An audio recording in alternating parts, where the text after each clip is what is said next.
సున్నిత మనస్కులు ఇతరుల మాటలకు చేతలకు ఎక్కువగా బలి అవుతుండడం సహజం. కానీ అంతకన్నా ఎక్కువగా వాటిని ఆలోచిస్తూ విచారిస్తూ తమను తాము బాధ పెట్టుకుంటూ ఉంటారు. వీళ్లకు అనుభవాల నుంచి నేర్చుకునే నేర్పరితనం కూడా చాలా తక్కువగా ఉంటుంది. వీళ్ళ మంచితనానికి ప్రపంచం లోకజ్ఞానం లేని లౌక్యం తెలియని వ్యక్తిగా ముద్ర వేస్తుంది. తాము మంచితనంగా భావించేది ఇతరులు చేతకానితనంగా అనుకుంటారని కూడా తెలుసుకోలేని అమాయకత్వంలో వీరు ఉంటారు.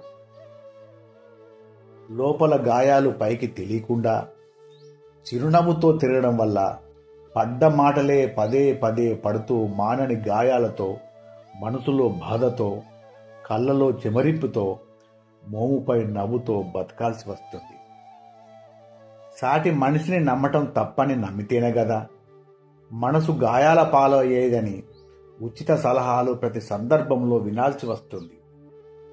అందుకే సున్నితమైన మనసున్నవారు తమలో తాము ఉండడమే శ్రేయస్కరం, లేదా గతాన్ని మరిచి కేవలం వర్తమానంలో బతకడం మాత్రమే నేర్చుకోవాలి. ఒక్కటి గుర్తుంచుకోండి, మెచ్చవలసింది మిమ్మల్ని మనుషులు కాదు, మెచ్చుకోవాల్సింది నిన్ను నువ్వే. నిన్ను నీవు నమ్ముకొని మెచ్చుకున్నప్పుడు ఈ ప్రపంచంలో నువ్వెవ్వరికి భయపడాల్సిన పని లేదు.